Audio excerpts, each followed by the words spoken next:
Take that gun out your mouth, because Bannerlord's finally announced. In celebration, I'm going to quickly talk about all the factions in it and their probable real-world inspiration. Velandia is the predecessor to Warband's Bannerlords, Swatians.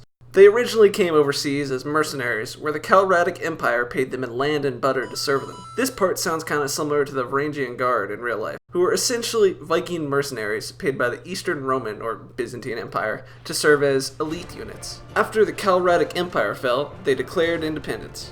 The Velandian real-life equivalent is probably similar to the Normans who conquered England in 1066. At the start of the game, Velandians have more territory than most of the other factions, but a lot more internal dissent. Kind of like the Angevin Empire, or I guess you could say just basically medieval England for you normies. Next is Sturgia, which is supposedly conquered by the Nords in the time between when Bannerlord and Warband takes place.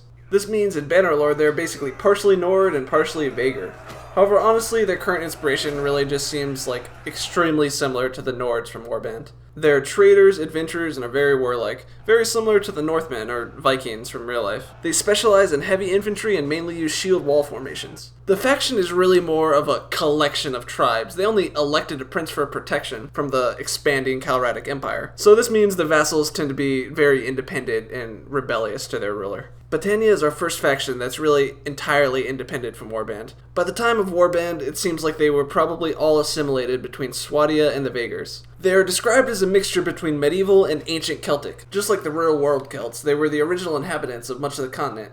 They specialize in guerrilla warfare, ambushing would-be invaders with their superior light infantry and longbows. Next is the Western, Northern, and Southern Empire. There's a lot to talk about here with the in-game history and the splitting into 3 countries, but I'm trying to keep it very brief. Their history is pretty much identical to the real-world Roman Empire, so just picture that. They all have identical imperial troops, obviously stemming from the Roman Empire, but especially the Byzantine Empire. Their leader is really more of just a high-level military commander. The current breakage of the empire is due to the recent assassination of the most recent emperor. Thus, all these factions will probably be in a lot of civil wars at the start of the game. Asura is the precursor to Warband's Sarranids, but it doesn't really look like a whole lot has changed. Often people think about them as similar to real-world Arabic Muslims, but they're really more similar to the Zoroastrian Persia with the Sassanid Empire. In the real life, the Sassanids were constantly at odds with the Byzantine Empire, and that definitely carries over here. Asura has been at constant war with the Calradic Empire, but that aggression has temporarily ceased, as well, it doesn't exist anymore. Their troops will be mostly slave soldiers, and they'll specialize in fast-moving cavalry with spears. They'll also have camel riders. The Kuzayat Khanate is pretty obviously the precursor to Warband's infamous horsefuckers, the Kerch Khanate.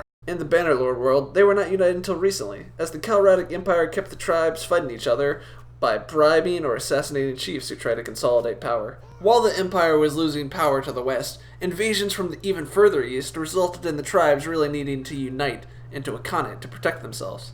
I probably don't even have to say that one of the biggest inspirations here is the Mongolian Invaders, but based on the history, it sounds kind of more like the much later years with the smaller khanates like the Golden Horde and the Crimean Khanate. Of course, their specialty is horse archers and lighter cavalry, but you already knew that. Well, boom! That's a quick overview of what all the factions in Bannerlord are, but there's a whole bunch I didn't cover. There's also going to be like smaller sub-factions within each, but just check out the wiki if you want to read any more about this or any more of the game-specific history type stuff.